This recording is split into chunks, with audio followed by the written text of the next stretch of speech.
Hey, what is up, Mistwood Patreons? This is SR Mori operating my new phone because my old one dead. Completely dead. Not even a little bit alive.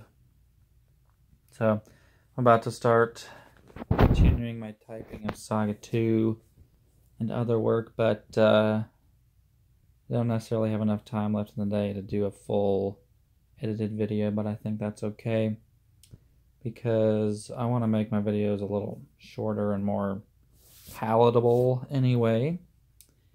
And so the topic of today's video is the histories of Fostra, right? And the first thing to talk about is the creation of everything.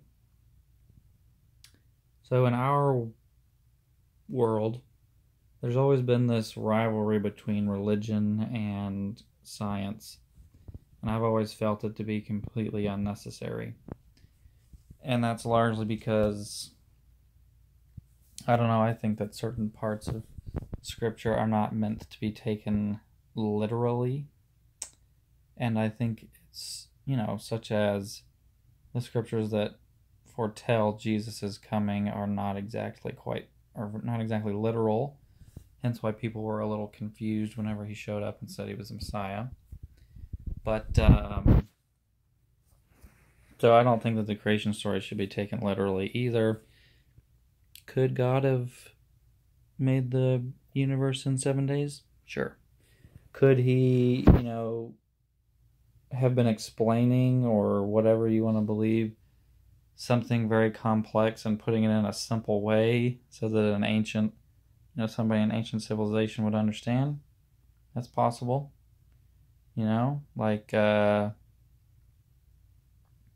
What is time? Time is relative. So what is 1 day to a being that lives outside time? So, right. So that's kind of where I take that. So you'll notice when Gildor is talking to Eliana, whenever we revisit that in Saga 1, the origins of the universe, and it gets a little bit more in detail in Saga 1 because I've had more time to develop it and flourish it. You'll discover that it's it's a mix between the two. Like, God creates the universe, but he uses a burst of energy, a burst of his ideas as the catalyst to make that. And it's not to be controversial, it's not to be political, it's just to, maybe present a different idea. It's not like I'm saying that's the way it was done or whatever, but I don't understand why we all have to fight over that. It ultimately doesn't matter. We're here, and that's what matters. But yeah, so the first several billion years is just the planets being formed and Fostra developing. But that's not really, all I want to say in a video, because that's kind of a cheap video there. But the next, once God makes, everything's settled, and he's kind of like, well, it's beautiful, but ultimately it's boring compared to what it could be. And so he makes animals, and he makes, first he makes plant life. He makes Yggdrasil, which is the first, life that he makes. And he uses Yggdrasil to create all the other plants in Fostra and in the universe. And then he makes animals. And then through time, things develop, and, he's like, well, this is great and everything, but I want something like sentient. And so he asks the animals if there would be volunteers for kind of like what we would consider angels, but they're griffins in my book.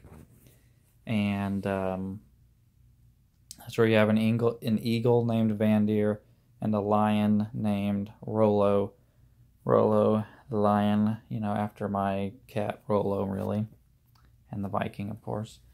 And he makes a griffin. And their children are basically the angels, or the, you know, in Lord of the Rings terms, like the Valar.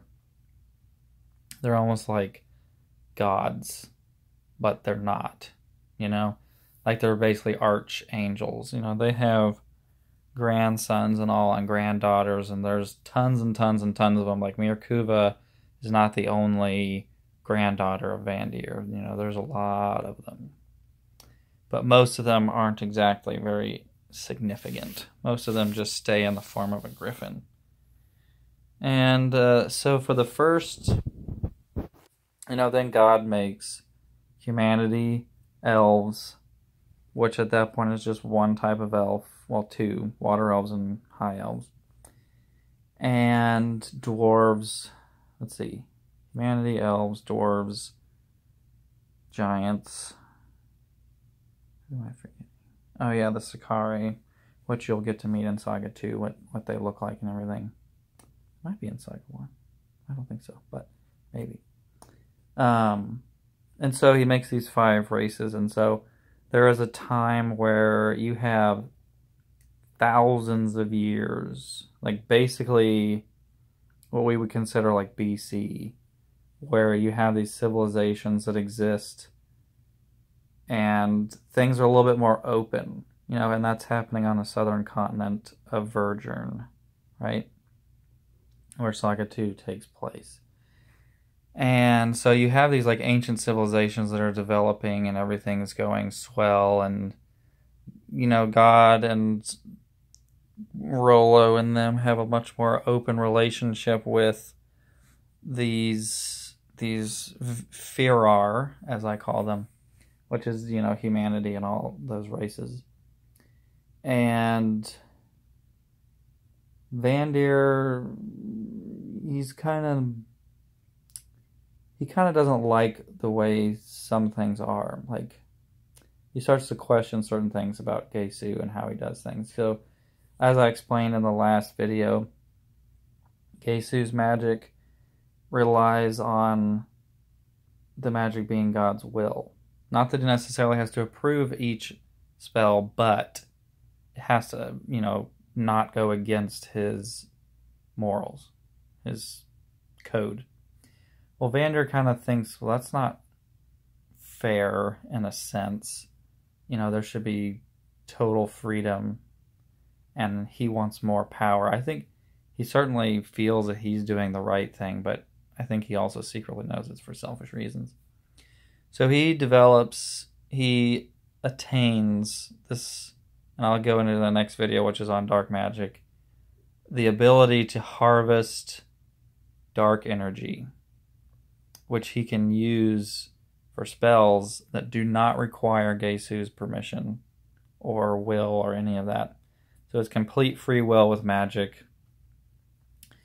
And I don't want to get into it because of the next video, but it largely gets its power from the sins of the world.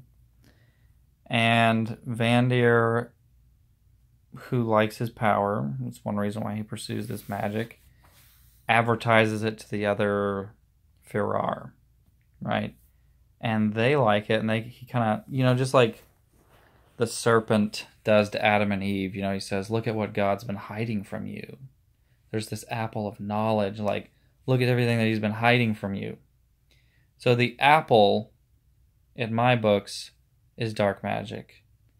And all of each, not necessarily everybody, but the majority of each Firar, you know, maybe at first is a little hesitant, but the vast majority of each race choose Vandeer over Gesu because of this forbidden apple that is dark magic. And so then that results to the events of Ragnarok, which will be what the next historical video is about. So you'll have a dark magic video and, you know, for the other series on magics and religions. And then the next history video at the end of January will be about the War of Ragnarok, because there's a lot of complicated stuff. It would make this video too long. So in summary, the main focus of today was the creation of everything, which was, basically combining Christianity with evolution and the whole development of, millions of years of planetary development, and then the creation of Yggdrasil, which I might do a video just on that tree. I don't know. It's mainly from the Viking tree, where they believe the universe is in the shape of this tree, basically. But I made it like basically the tree of life. It's God's first creation of life, because plants are alive in their own way. And it's very special to him, as we'll go into the next historical video.